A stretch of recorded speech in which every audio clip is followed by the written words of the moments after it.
गीता का अमृत ज्ञान। जब जीवन में सब कुछ गलत होने लगे तब श्री कृष्ण की ये बातें याद रखना। अध्याय 1। मौन का प्रश्न। कभी कभी जीवन हमें ऐसे मोड़ पर लाकर खड़ा कर देता है जहां चारों ओर अंधेरा ही अंधेरा दिखाई देता है। मेहनत पूरी होती है लेकिन सफलता नहीं मिलती। रिश्ते पूरे दिल से निभाए जाते हैं फिर भी लोग दूर चले जाते हैं। मन में अनगिनत सपने होते हैं लेकिन हर सुबह एक नया संघर्ष सामने खड़ा होता है। ऐसे समय में मन बार बार पूछता है, हे भगवान, आखिर मेरे साथ ही ऐसा क्यों हो रहा है? यदि आज आपके मन में भी यही प्रश्न उठता है तो कुछ देर अपने सारे विचारों को शांत कर दीजिए। कल्पना कीजिए आप कुरुक्षेत्र के विशाल मैदान में खड़े हैं। चारों ओर शंखनाद हो चुका है। हजारों योद्धा युद्ध के लिए तैयार हैं लेकिन उन सब के बीच एक महान धनुर्धर अर्जुन अपने ही विचारों से हार चुका है। उसके हाथ कांप रहे हैं, उसकी आंखों में आंसू हैं, उसे अपने अस्तित्व पर संदेह होने लगा है। और तभी रथ के सारथी के रूप में खड़े भगवान श्री कृष्ण मुस्कुराते हैं। वे अर्जुन को केवल युद्ध जीतना नहीं सिखाते, वे उसे स्वयं पर विजय प्राप्त करना सिखाते हैं।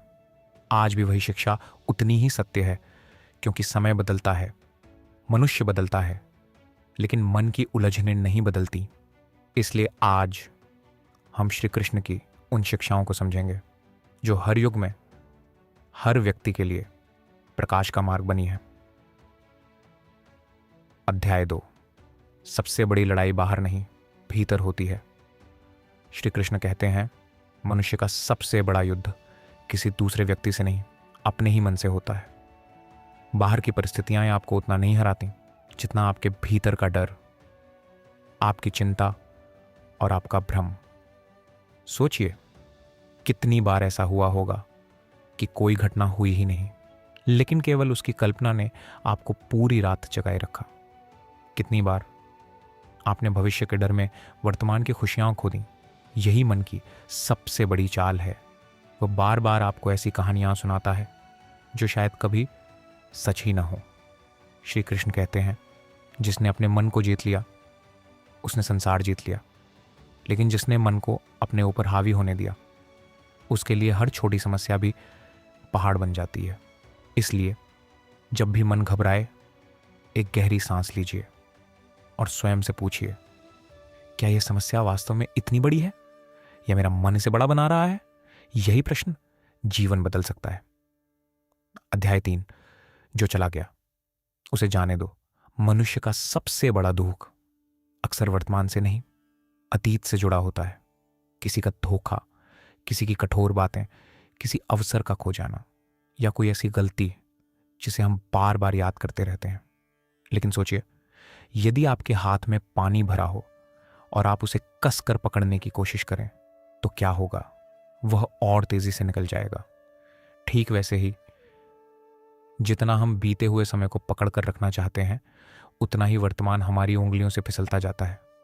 श्री कृष्ण हमें सिखाते हैं, जो बदल नहीं सकता उसे स्वीकार करना ही बुद्धिमानी है। स्वीकार करना हार नहीं है, स्वीकार करना नई शुरुआत का पहला कदम है।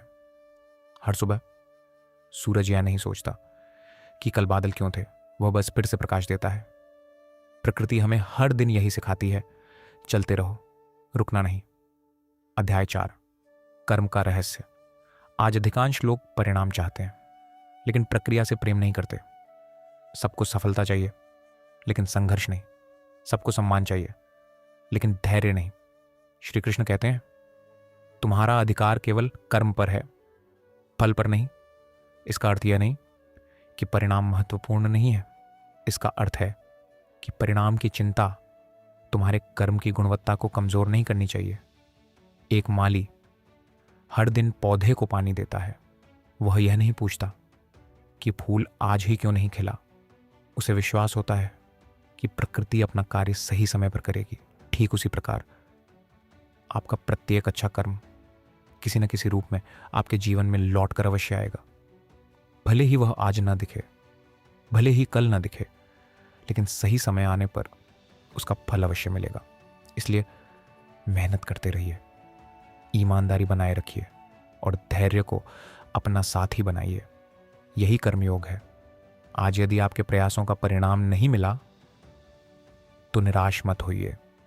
हो सकता है ईश्वर अब भी आपको उस सफलता के योग्य बना रहे हों।